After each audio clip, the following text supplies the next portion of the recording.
Magandang hapon po sa inyong lahat. Ang pag-uusapan po natin ngayon ay ano ho ba ang kalagahan ng oxygen sa ating mga halaman? Paano ba tayo magkakaroon ng enough na oxygen sa ating mga reservoir? Alam niyo po, ang isang dahilan kung bakit nagkakaroon ng root rot sa ating mga ganitong klaseng sistema ay kapag nagkukulang ng oxygen. Nabubulok po yung mga ugat dahil minsan sa sobrang init at dahil nga sa kakulangan ng oxygen. Kaya pag-uusapan natin ngayon, paano ba natin dadagdagan ng oxygen sa ating tangke nang walang additional na kuryente? Yun po, additional na oxygen, ang dami pong oxygen, ang dami pong pinanggagalingan ng oxygen. Merong oxygenator, meron pong pump, air pump na ginagamit tayo para magkaroon ng oxygen.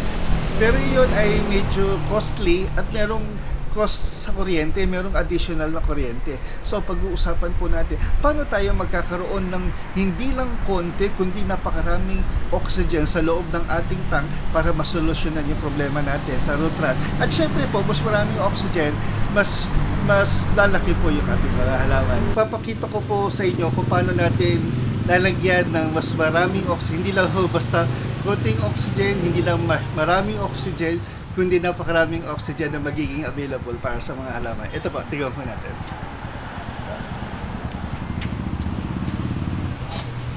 Yan, ang nilalagay ko na nga palang cover, insulation foam na lang. Kesa butasan ko pa yung mga cover na binili, ganito na lang. Yan.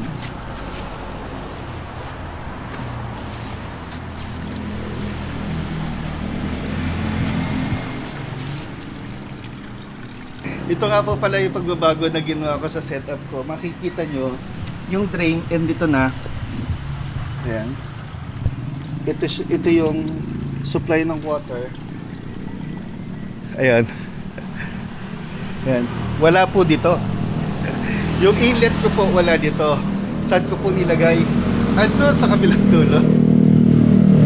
Nangyaring isigsag ko to, tapos maglalagay ako ng dos na drain sa ilalim or uno na drain sa ilalim. Why not yung inlet ko na lang ilagay ko doon sa dulo para ang bagsak pa rin ayan dito. Kasi mas mura naman po ang media na pipe kesa po sa uno or dos na PVC. Ito po yung conventional na ginagamit natin. At ito yung pump, ito yung supply, akyat doon, pupunta sa inlet, babagsak po dito. Ito yung drain na natin. Ito yung oxygen, ito yung nagiging source ng oxygen natin bukod doon sa tangke. Pero sometimes hindi po enough. Kung supply po ng oxygen na to, kaya ano gagawin natin? Dadagdagan natin. Dadagdagan po natin ng walang additional na electric.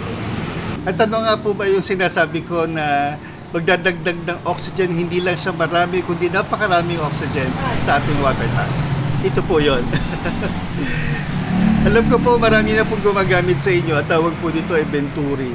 Pero nag-research po kasi ako tungkol sa Venturi.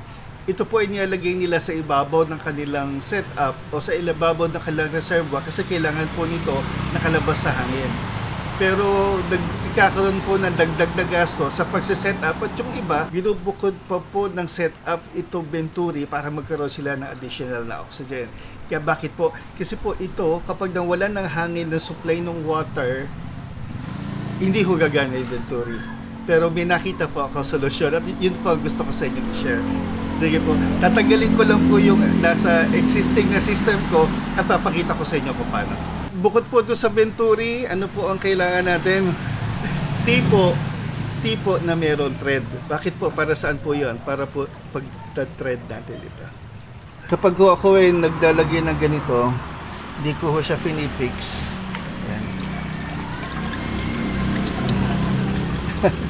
Nakita niyo po, tinanggal ko lang po itong connection. Bakit po? Ito po ay nakaganon lang para sa source ng water.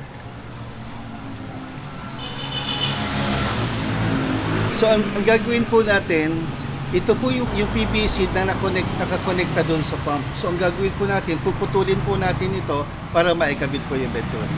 Ito po yung pump natin, no? Kapag po pala gumagawa ako nito, minsan yung dulo lang ng PVC ang nilalagay ko dito, pero dito po ang nilalagay ko lang po ay coupling. Coupling kasi wala po ako nung dulo ng PVC na pwedeng gamitin dito. At nilagyan ko lang din po siya ng masking tape. Ang gagawin po natin, ito po kasi, yan, dapat nakaganyan siya. Nakaganyan. So, magkakat tayo ng maliit para ikakabit natin dito para magpagtugtong.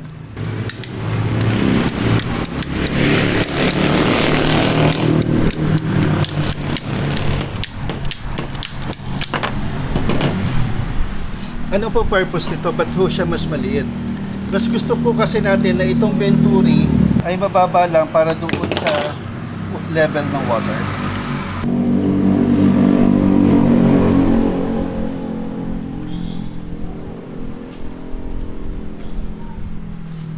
Ilalagyan ko lang ho ng tape para pampasikip.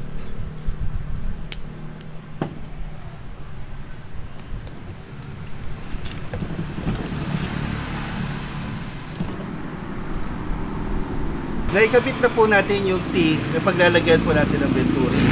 Ngayon, nakikita niyo po ito, dalawa po yung thread niyan. Ay ilalagay po natin dito yung thread, yung mas maigsi po ang pagitan. Nakikita niyo po doon, yan, may arrow. Yan. Ibig po sabihin, dapat po papaganon yung supply ng water.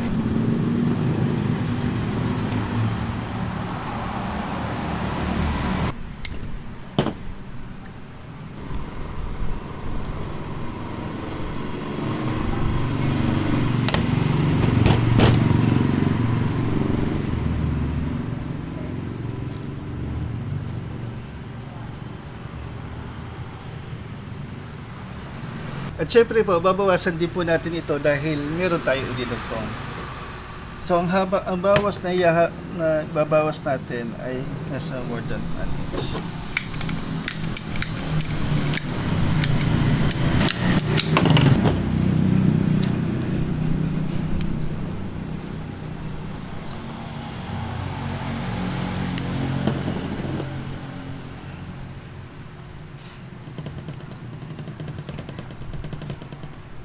Yan.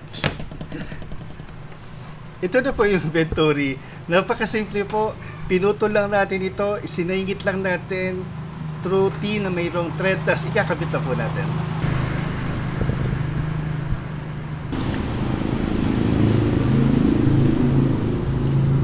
Yan, naikabit na po natin, sisindihan natin.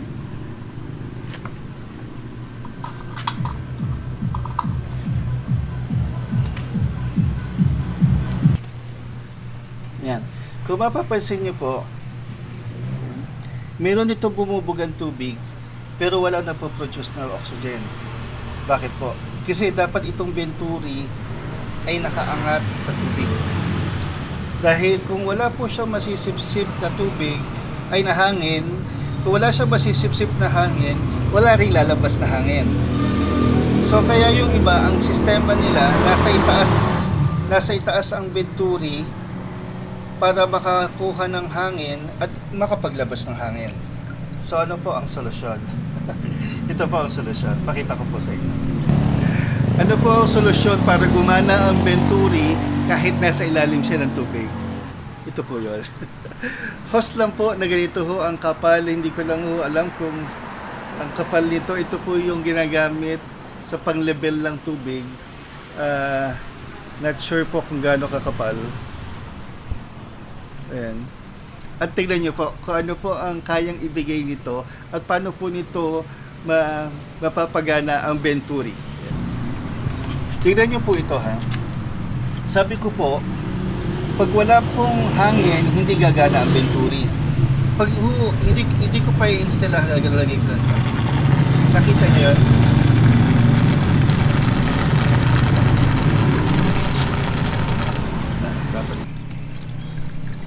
Ulitin ko po ha.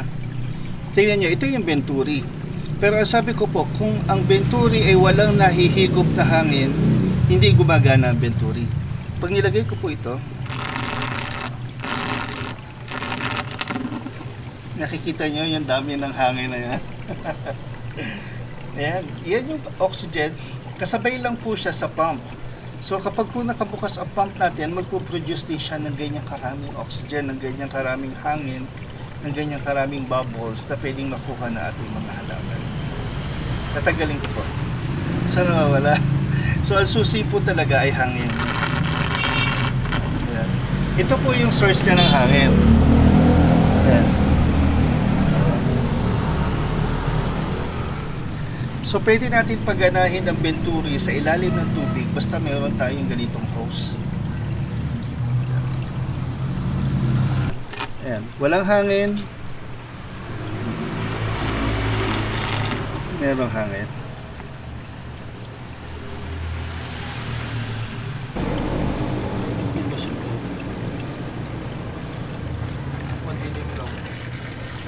So ikinabit ko na po yung hose doon sa Venturi. Sasalpak lang naman po yun. Nakakabit na siya. Tingnan nyo. Pag sinara ko to, wala na rin po. Wala na siya. Pero pag tinanggal ko siya, tingnan nyo. So kailangan si Venturi na makasipsip ng hangin para siya mag-function. Kaya ang Venturi, pwede natin ilagay sa ilalim din ng tangke basta meron tayong hose. Meron na po tayong Venturi at meron na po tayo na additional na oxygen sa ating tangke nang wala po tayong additional na cost sa kuryente dahil sa air pump or sa mga oxygenator. Ayan. Simple lang po.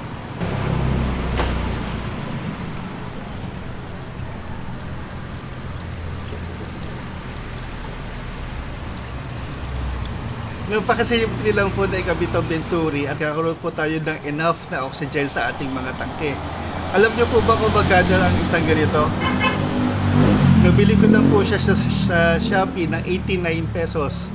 So 89 pesos. Pero meron din po na 3 ports na nabibili. Tarang 95 pesos ang 3 ports. So kung mas malaki po ang inyong water pump at mas malaki ang inyong inlet 3 ports, pwede nyo po gamitin ito. Gumamit po kayo ng reducer para maikabit natin ito. At ito po ay nabibili lang, ito po nabili ko sa Ace ng magkano to? 20 pesos lang naman.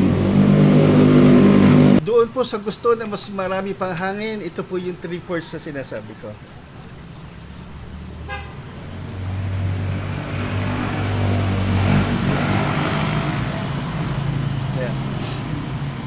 Dahil po medya ang aking pinaka-supply ng water, gumamit lang po ako ng reducer. Ito po ay 3 ports. 25. Ito po ay 3 ports. Gumamit ako ng reducer. Yan. Kung gusto niyo po na mas malakas ang inyong Venturi, pwede po kayong gumamit ng 3 ports. Pero sa akin po, okay na po ako doon sa media. Okay na po ako doon sa 1/2. Pero gusto nyo po, i-try po natin. Tapos, ito po pala yung sinasabi kong hose. Ano po yung hose na to? Ito po yung ginagamit ng mga karpintero kapag po sila ay gumagawa ng bahay para po sa pag-level, no? Para po pagpantayin po nila yung kanilang yung mga markings. Dahil ginagamit po ito sa mga pagkakabit ng hollow blocks para ma-level. Ayan. Ito po ay yung media. So susubukan ko po ikabit ang 3 ports.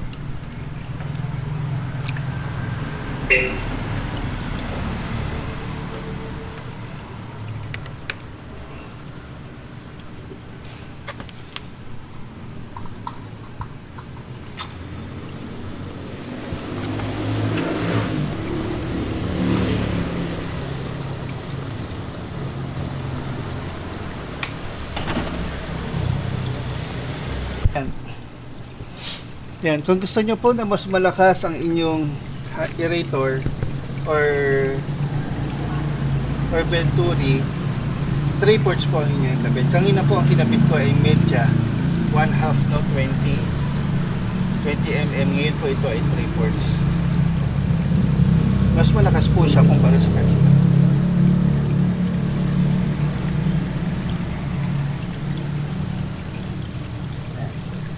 Ngayon ho, dahil sa aking mga ikinabit ng mga reducer, kaya medyo tumaas yung aking venturi. Kaya ho dapat hindi ho dapat bababa ang level ng water dito kasi masasayaw po yung venturi. Although magbibigay din naman siya ng ganyang hangin, kaso para lang ho siyang tumatapon, hindi ho nagpo-produce ng maraming hangin kapag ho hindi nakalubog ito sa tubig. Ayan po, nasa sa inyo po kung anong gusto nyo gamitin, 3/4 or 1/2. Kahit siguro lagyan nyo lang ng maraming tape or kahit na ano na makakapagpasikip na kasya yung 3/4. Pero mas malami po ang oxygen pag 3/4 ang gagawin natin. Kung mapapansin nyo po, di ba meron po ako lettuce, nag-eksperimento na rin po ako dito sa aking cucumber at saka sa melon. Tinry ko po na gamitin ang PVC pipe. Kung ito po ay 2.5 by 4, ang ginamit ko po dito ay 3 by 4. Yan po. Yan, 3 by 4 po ito, mas mataas. Tingnan niyo po ito, may bunga na. Ang dami pong bunga. Yan, ang dami pong bulaklak. Yan. Ang dami po. Sobra na siyang dami. Yung first try ko, hindi ganyan karami ang bulaklak. Hindi po ganyan karami ang bunga. At ano po sa tingin ko ang susi. Tingnan niyo po ito.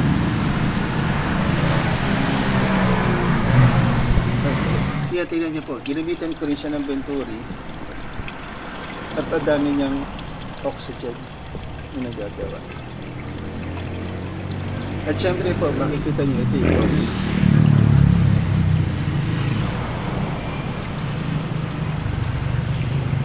ito, yun po yung eksperimento ko sa cucumber at saka dito sa melon. Ito pong melon, hindi ko pa alam kung mamumunga. Pero mamaya makikita niyo siya, meron na siyang mga bulaklak, meron na siyang mga buko na female flower. Kaya ho, abangan po natin kung mamumunga to. Ang ginawa ko po kasi dito, dahil magkasama ang melon at saka cucumber, pinagginitnaan ko po yung kanilang ppm requirements, yung kanilang EC requirement. Pinagitnaan ko po kasi mas mataas po ang nutrient requirement ng melon kaysa cucumber. Kaya tignan po natin kung mag-okay.